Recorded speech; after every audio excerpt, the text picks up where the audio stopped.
Hi everyone, and welcome back to our This Is How We Grow personal growth group.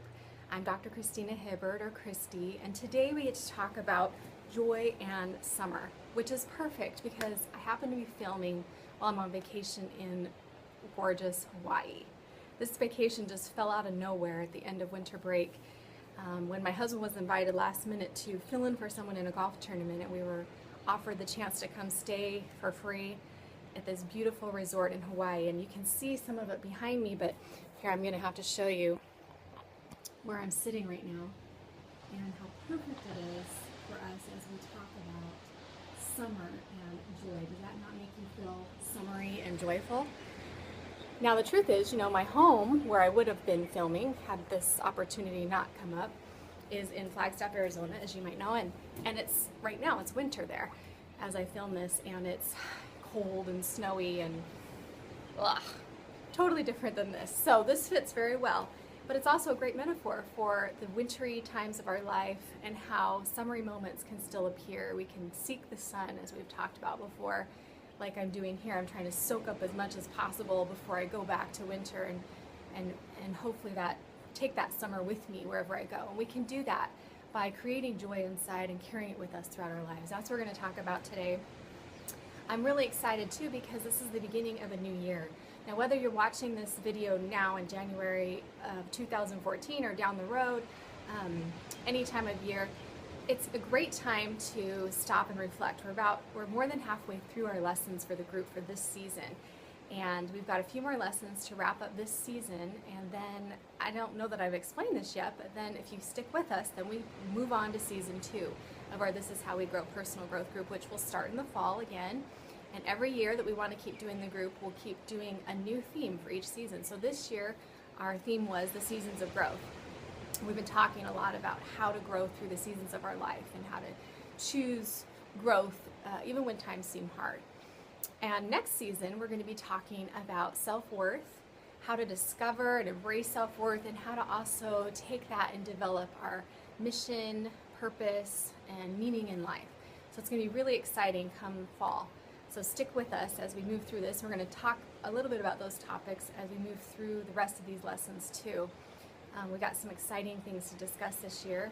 Also, soon I will be introducing some workshops, online webinars, and eventually hopefully in person to discuss some of these topics we're talking about in our group in a little more detail and give you a little bit more tools, more insight, more meat to it, because these lessons are so short, it's hard to cover everything that we're talking about. Especially today, we're going to talk about some pretty big things, but we're going to talk about it in just a few minutes each. And so if you're looking for more on any of these one topics, I hope you'll email me or message me on Facebook or get in touch with me one way or another so that you can tell me what you're interested in learning more about. So as I develop these new programs this year, we can do things that are geared toward what you need. I hope you're also still joining us on the Facebook group. It's still going wonderfully, and I really love that group. We have over 100 and something members now online just on our Facebook group, and in our actual group I think we have around 130, 140 members so far. So, and we are just booming. We keep growing every week, especially with the new year. I think people are really looking forward to growing this year. So if you're new to our group, welcome, and let's keep going here with our lesson. So to get us started, I want to start with one of my favorite quotes by Khalil Gibran from his book, The Prophet, which is a fabulous little book if you haven't read it. And I put this at the beginning of my chapter 24 of This Is How We Grow. It's always been one of my favorite quotes, and it exactly describes what I mean when I talk about joy. Because we're not just talking about happiness today. There's a difference, we're talking about joy. And what he says is, then a woman said, "Speak to us of sorrow and joy." And he answered, "Your joy is your sorrow unmasked, and the self-same well from which your laughter arises was ofttimes filled with your tears. And how else can it be? The deeper that sorrow carves into your being, the more joy you can contain." Again, that's Khalil Gibran from The Prophet. The deeper that sorrow carves into your being, the more joy you can contain. Now, if you've read any of my book and my story, you know that I've learned this firsthand, that the things that we go through that are challenging in life, that make us have to grow, that force us out of our old ways, they can propel us up higher and higher, and they create joy. They create the potential for joy. It's kind of like the more sorrow that you know, your joy can go that much farther. So as you say, the deeper that sorrow carves your being, it's like it creates a place for our joy to be contained. And we're going to talk a little bit about what that means today and how that works. First, like I said, we're not talking about happiness here. Now, let me ask you this. Do you feel like there's a difference between joy and happiness? Now, think about that. If you do, what do you feel like the difference is? Or how does that show up in your life? How would that difference look for you between joy and happiness? I definitely believe that there's a difference between joy and happiness. Happiness is great, and we can feel happy in moments, and we can do things that make us feel happy. Happiness is more of an emotion, a state of being, versus joy, which is sort of a state of living. It's not an emotion. It can become who we really are, and it is part of us. It's something that comes from deep within, and not from circumstances without that might make us feel happy or sad, but rather from deep within. As we uncover all the stuff that gets in the way of our joy, we tend to express it more, feel it more, and it lights us up from the inside. And this is kind of when we talk about summer, this is what we're talking about. We're talking about the time of our life where, everything outside might not be perfect. I mean, not every summer day is perfect weather or perfect experiences, but it's the time of our life when we shine. It's the time when we've taken our lessons, when we've grown through the things we've been given through our other seasons of life, and we're ready to get out there and shine. I feel like I'm in a summer right now. I've just published my first book. I'm writing my second. My family's doing well. I don't take these moments for granted. I never take summers for granted. Something I've learned, because as I write in my book, again, there will always be another fall. We all know that. Fall will always come again. So we mustn't take our summers for granted. Instead, we must embrace them. And to me, summer is a time to just really embrace who we are, love ourselves, get out there and shine. And if you feel like you're getting close to that, or you're wanting that in your life, then it's important for us to go through every season to get to summer. You can't skip the falls and winters and springs and just suddenly be at summer. You kind of have to pay your dues and get through those things, and that's what creates you and makes you ready for summer. So be where you are, and if you're not in summer, that's okay. You don't have to be, but know that it's out there waiting for you, and believe that you will get there. And we're going to talk about how. The other thing I need to mention about summers is that they can be different. This Is How We Grow, as you know, the story was talking about some of my most challenging years in my life. And so when I finally got to summer, it was such a long and arduous path of healing and learning and growing. And eventually when I got to summer, it was still a lot of work. I felt finally better. I felt healed. I felt ready to get out there and be me again and live my life again and show the world what I had to offer and love my family and let love in. But it was a lot of work. And so, and sometimes many summers are like that. It still can be a lot of work. It still can be a challenge. And then there are other times of life where it's a summery time, where maybe it's a time of, when you just get to retire, or finally you get comfortable in retirement, or you have, some time of your life where just everything seems to just be going so well. And so it feels like a summery time, and it's not as much effort, or it can be the result of really hard work paying off, like I'm experiencing now. I then went through, after the stories I described in my book, then I went through some fall, winter, spring again, just writing the book and the aftermath of everything, and trying to synthesize and understand everything and pull it together. And so this summer now for me is the result of a lot of work, and that's what summer can be. So summers can be a little bit different for each of us, but really it's our time to embrace who we really are, to believe in ourselves, to get out there and shine. So how do we do that? Well, let's talk about that for a minute. First of all, let me quote from This Is How We Grow. This is from chapter 26, the chapter on joy in summer, and it says, "Only we stand in our way." It's there, deep within, joy. Joy is always there, part of our very soul. Think of a baby of children. They live unfettered by life. They smile spontaneously and often. Young children are the definition of joy. Yet over time, they too become unhappy and unsure joy even exists. Sad, isn't it? But it's true. We've all been there. Yes, life comes along and stresses on us and traumatizes us. And our joy eventually gets so covered up, many of us don't even believe it's there. Now, I'm not just talking about happiness, like we said. Happiness is great and all, but we're talking about true joy. So the point of what we're talking about today is, how do we uncover that joy? If joy is always there and it's just covered up by the stresses and hardships of life, how do we begin to uncover and discover that joy within us and feel our true worth and value, which is part of it too? So think of one of your most joyful moments. It doesn't have to be a whole season of joy, but just think of a moment of joy. A moment where you felt all lit up, excited, energized, happy, loved, where you could have like jumped around for joy because you were so happy. And if it's been a while since you felt like that, go back as long as it takes. Go back to a moment. Maybe it was in your childhood where you can just remember, I was so happy that day. I remember that. And think about it and close your eyes and just visualize it and experience it and relive it in your mind a little bit.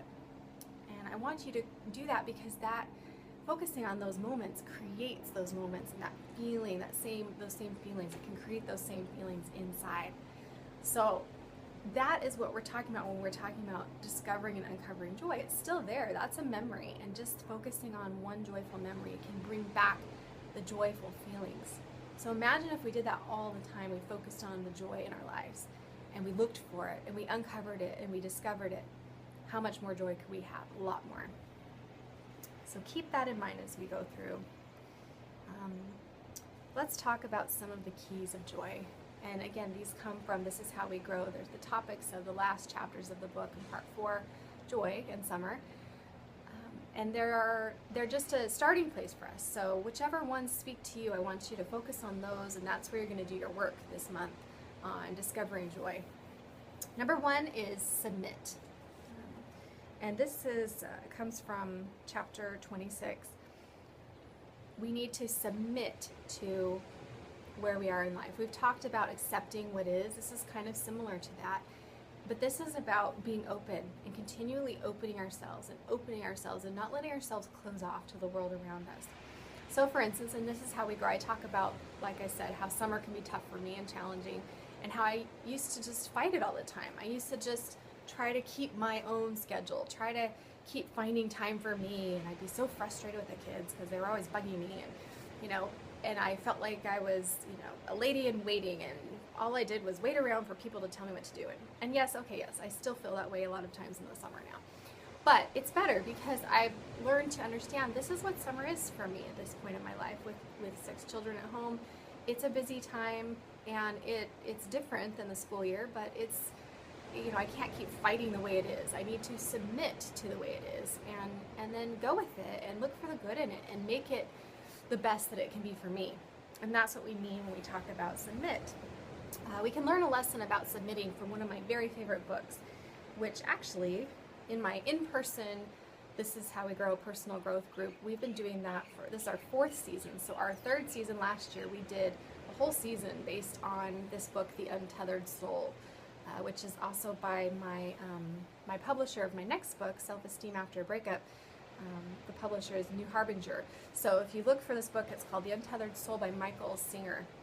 It's a wonderful, wonderful book I've read several times. On my ebook, page 121, he says, the fact is, you're generally using your will to resist one of 2 things. So this is talking about submitting. If we're not submitting, what are we doing? We're resisting. Okay, so we don't want to resist. So we're resisting one of 2 things, that which has already happened or that which hasn't happened yet. You are sitting inside resisting impressions from the past or thoughts about the future. Think of how much energy is wasted resisting what has already happened. Really, think about that. I read this last night again, and it stuck with me again. Just how much time do I waste thinking about things that have already happened and worrying about the past and resisting it and not wanting it to be that way? And, oh, I wish that wouldn't have happened. I wish that didn't happen. Okay? Then, since the event has already passed, you are actually struggling with yourself, not the event. You're not even struggling with anything that's real. You're just struggling with yourself. You're not submitting, you're resisting. In addition, contemplate how much energy is wasted resisting what might happen. Now that's a biggie for me too. Oh, I've got to do all this stuff today. Am I going to get it done? Can I handle that? Oh, that person said that thing. Am I going to be able to deal with that? Worrying about the future. Since most of the things you think might happen never do, you are just throwing your energy away. Isn't that the truth? We are just throwing our energy away. And how much energy do we throw away each and every day? And in summer, we need our energy. We want our energy to be out there shining for the world. Any season, we need our energy. We need it to help us grow. He then goes on, a page later, it says, there is no reason to get stressed out. So if you think about it, there really is no reason to get stressed out. And this is how we can invite more summery times, more joy into our life if we understand this. There is no reason for blowing up or shutting down. Okay, bad things can happen, yes, but most of the time we get frustrated and shut down or blow up over little things. It really aren't a big deal. If you do not let this energy build up inside of you, but instead allow each moment of each day to pass through you, then you can be as fresh every moment as you would be on a stress-free vacation. It is not life's events that are causing problems or stress. It is your resistance to life's events that is causing this experience. Again, we're not submitting, we're resisting. Our resistance causes the stress in our life. It blocks the joy. Since the problem is caused by using your will to resist the reality of life passing through you, the solution is quite obvious. Stop resisting. Or in other words, submit. If you are going to resist something, at least have some rational basis for resisting. Otherwise, you are irrationally wasting precious energy. So when we talk about submit to summer, submit to joy, submit to the good things and the not so good things. It is like, I was thinking about it, it's like breathing.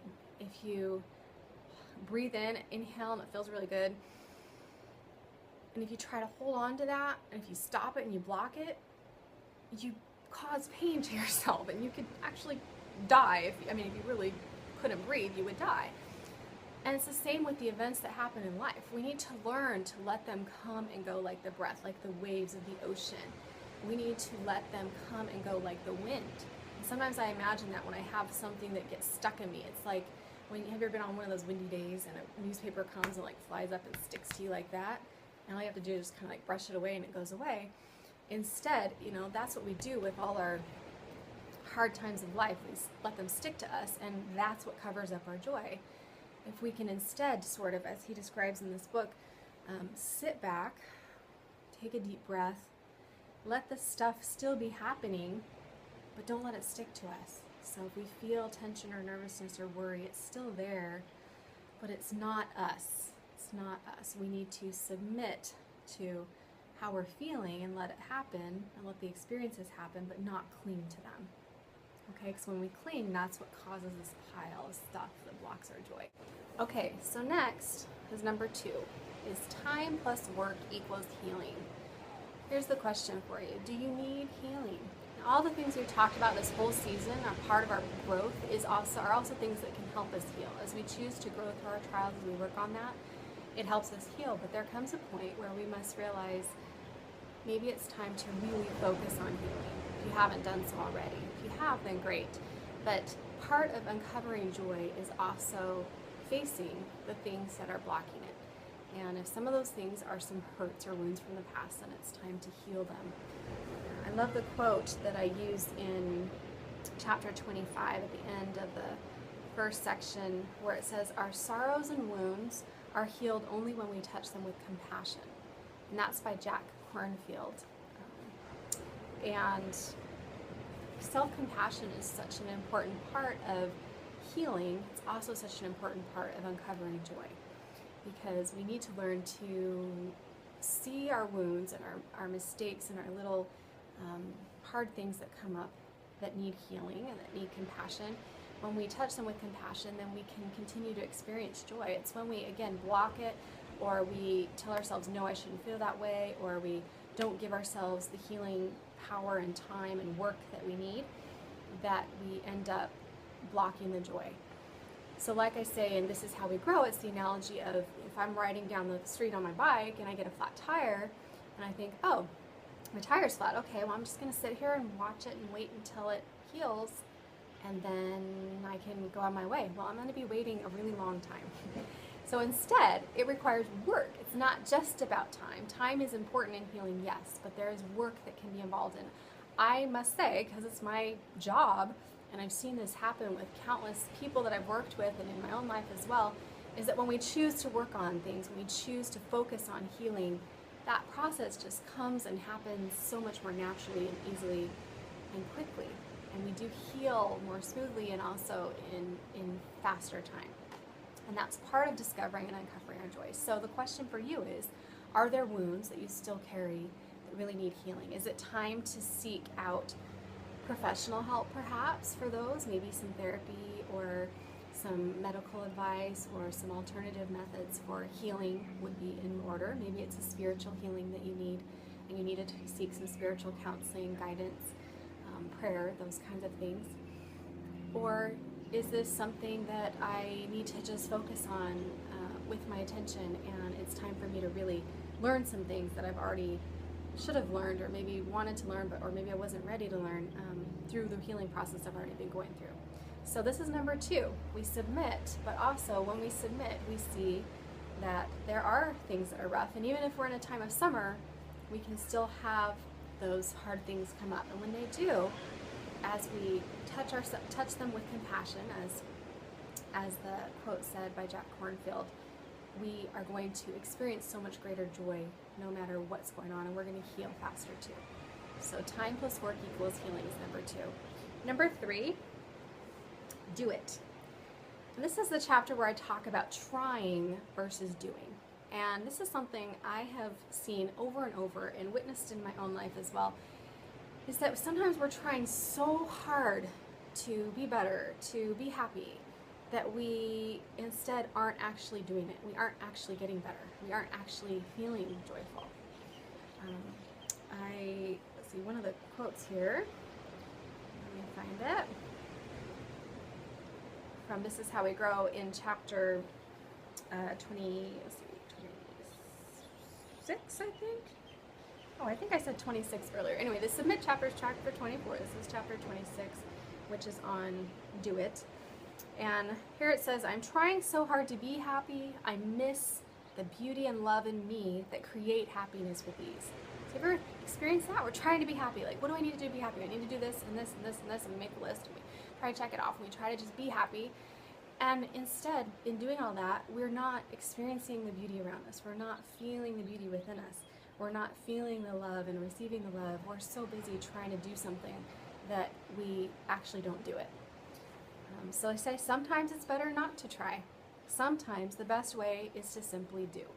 Simply let go, simply feel, simply love, simply experience life. Simple, isn't it? And as we know, even though things can be simple, they might not always be easy, but it really is simple. This idea of do it means don't keep trying to do something, just do it. Let yourself go. Let yourself feel joy. Let yourself experience it. Let yourself heal. Let yourself smile. Let yourself let love in. And maybe the trying isn't the way to go. Okay? Next. So that's number 3.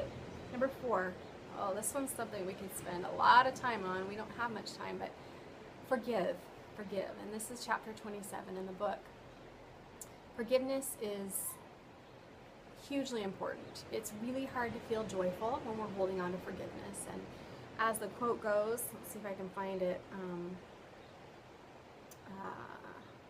by author Lewis B. Smedes, he says, to forgive is to set a prisoner free and discover that prisoner was you. And isn't that the truth? When we hold on to the past or to hurts or to things people have done to us or that we've done to ourselves, if we just can't let them go, we carry around a big baggage, and it's heavy and it hurts, and it's hard to feel joy when you have all of that weighing you down. So forgiveness is key. And so the question is, are there people or things that I need to forgive, including myself? Are there things I need to work on forgiving? Because forgiveness is crucial to experiencing joy. And like I said, we could spend a whole lot of time on that, and hopefully I'll do a workshop on that, but forgiveness, okay? Number 5 is receive love. I love this concept. It's something that was pretty new to me just a few years back. I always thought, it's better to give than to receive, but when it comes to love, we need both. It's like these ocean waves. Whenever I'm at the ocean, I love watching the waves ebb and flow. Because every time a wave crashes and rolls into shore, it always retreats again. And then it comes back again, and it retreats. And if you sit there, and sometimes I like to sit and match my breathing to the waves, it's very meditative and calming. And when I do that, it reminds me, that we're the same way. With our breath, we ebb and flow. We come and go. And with love, we have to give and receive. It cannot be one without the other. If we're not receiving it, then there is no giving. The giving isn't really complete until we receive what we've been given, right? So here's a question for you. Are you in any way, shape, or form blocking love? Are you preventing love from other people? Are you preventing that from getting to you in any way, shape, or form? Because if so, that's going to crush your joy. When we withhold love, when we fail to give it or to receive it, it prevents our joy. Let me read from chapter 28 on receiving. This says, the beginning portion of the book. I'm not using page numbers because I'm on my ebook today. But receiving love is also the key to self-love. So that's another question. Am I lacking self-love? In fact, I just posted my last blog post, so you can check it out, is on why do we have such a hard time loving ourselves? Called Discovering Self-Worth. Why do we have such a hard time loving ourselves? And I hope you'll go check out that post and read what I have to say and add your thoughts in the comments, because I feel it's a discussion we need to have. Why is self-love so hard for us? Well, part of it is we need to learn to receive love. So many of life's struggles come from failing to receive love from our spouses, our children, our family, our friends, and especially from our higher power. Underlying these struggles is almost always the same core issue of failure to love oneself. When we block or ignore the love we are given, it can become a habit. Soon we've forgotten the innate ability we had once to just let love in. We forget how to love ourselves, how to be gentle and kind, and we forget how to let God love us, how to feel and acknowledge our innate worth and value and potential. That's self-worth we're talking about. Learning self-love is the gateway to truly loving others, for it's hard to give something we have not yet received. Receiving is what it's all about.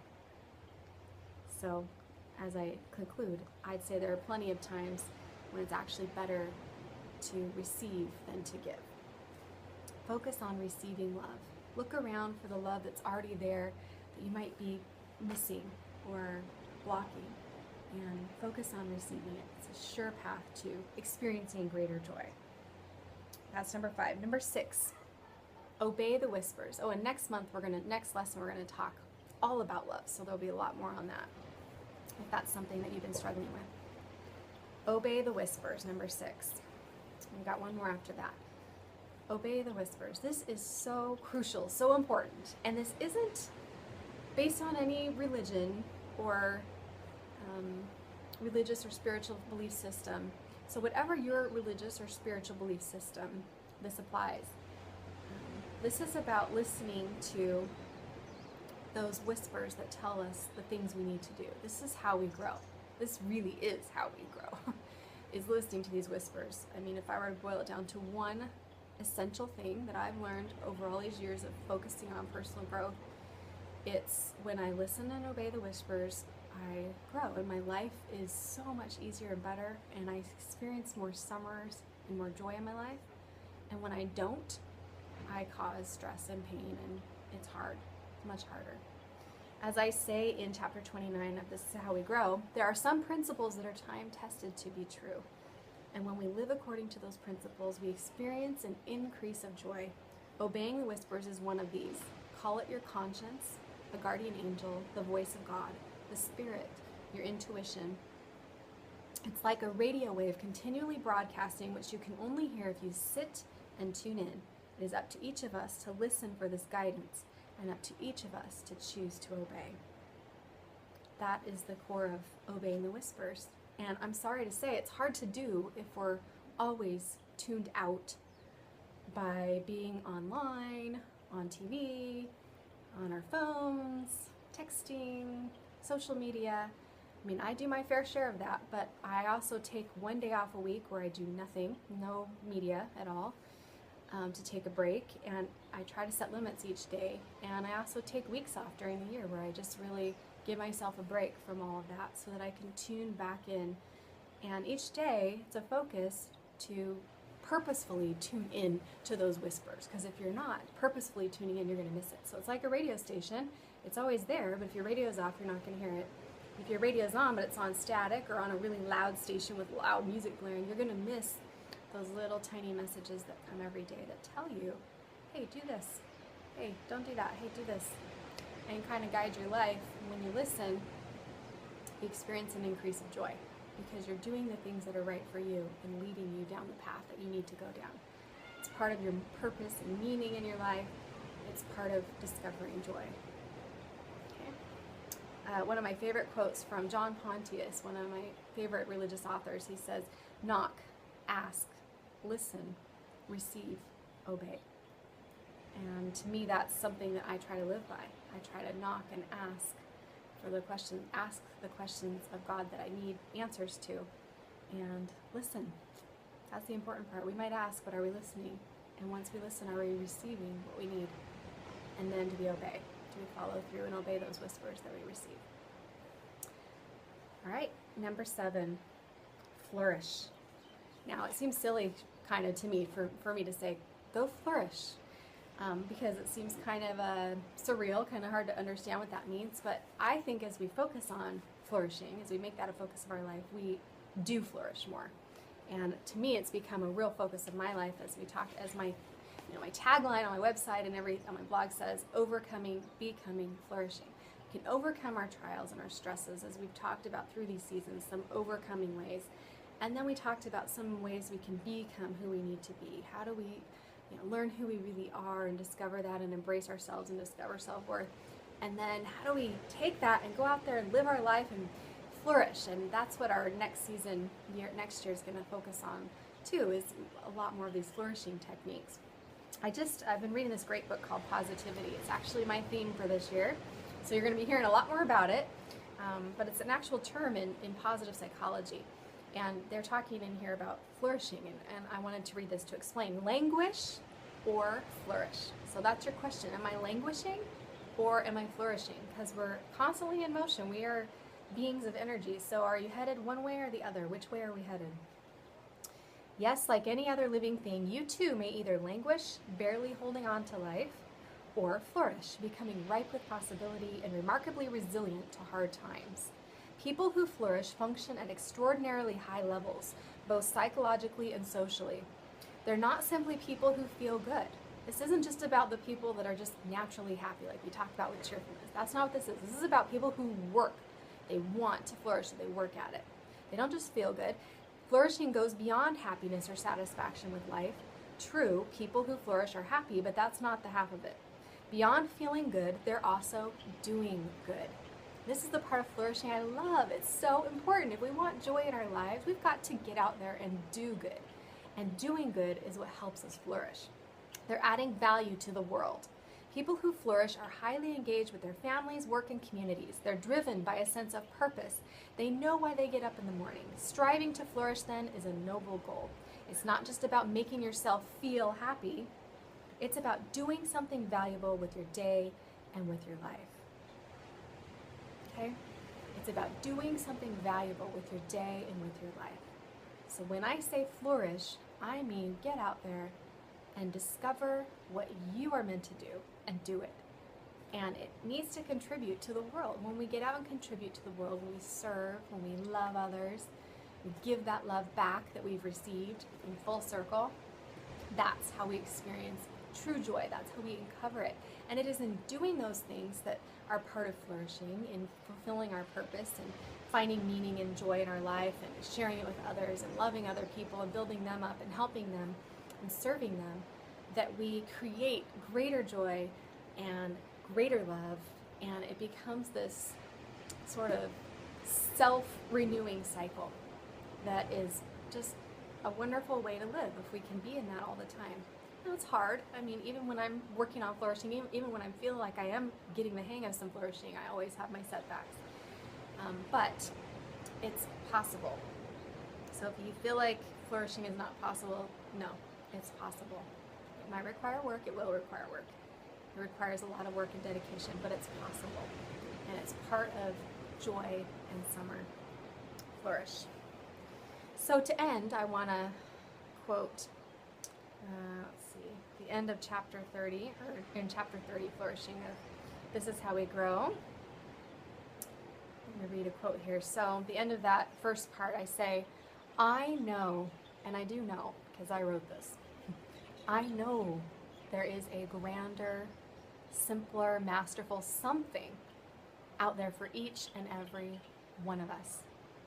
I know that. I need you to know that too. There's something out there for you. If you want to grow and you hear me and you hear all these things, and I know I look like I'm flourishing now, and I am. I'm in Hawaii. How can I not be flourishing right now?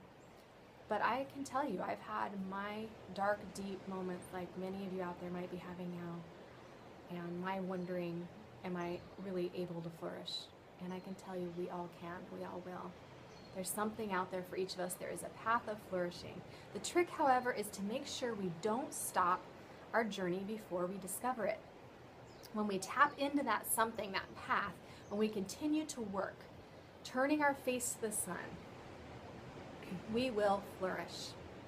It's what's waiting at the end of each seasonal cycle of growth, just like summer. So flourishing is what's waiting for us at the end of each seasonal cycle of growth, just like summer. Like I said, we need to be in the season that we're in and let those summery moments come, but that's what's waiting for us once we get through all of those seasons. So believe it. That's what turning our face to the sun really means. Living with purpose and intent, seeking the light in all things, allowing ourselves to flourish like summer, and letting the sun do what it does best, warm us up and help us grow. That's what summer is all about, and joy. Let the joy fill us. Let the summer come and warm us up. Let the sun, turn our face to the sun first, let it come and warm us and help us grow. I hope you've been inspired by something we talked about today, and now let me give you a few ideas for some things you can work on. Think about which area most prevents your joy. First of all, what is the difference for you between joy and happiness? How does that feel for you?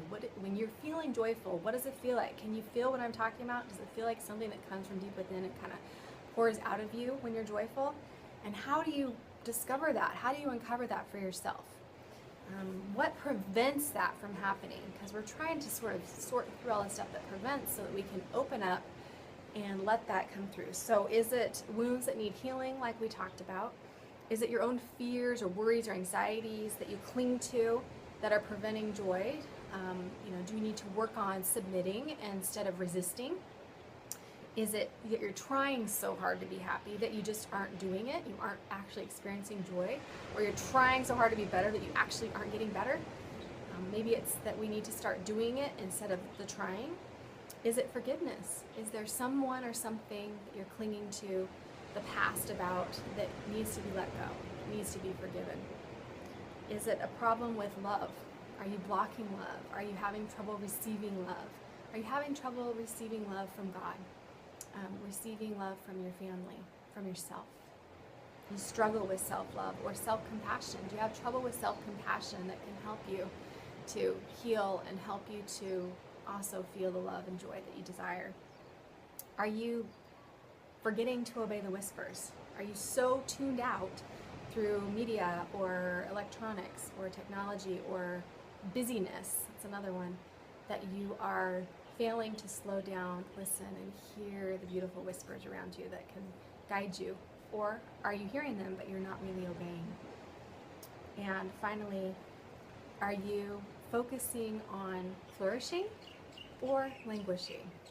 Are you focusing on, do you believe that you can flourish? Or is that belief need some work so that you can really keep pushing yourself and moving forward to get there? I hope that you'll pick one of those areas to work on in discovering and uncovering joy. And as we meet next time, we will discuss love and do so in a much greater depth, and how love and joy play a role together in our lives, and how one kind of leads to the other, and how they help each other, and how they help us grow too. So join me next time for our next lesson of This Is How We Grow Personal Growth Group. In the meantime, you can check out my book, This Is How We Grow, on Amazon.com, or visit us on my website, drchristinahibbert.com.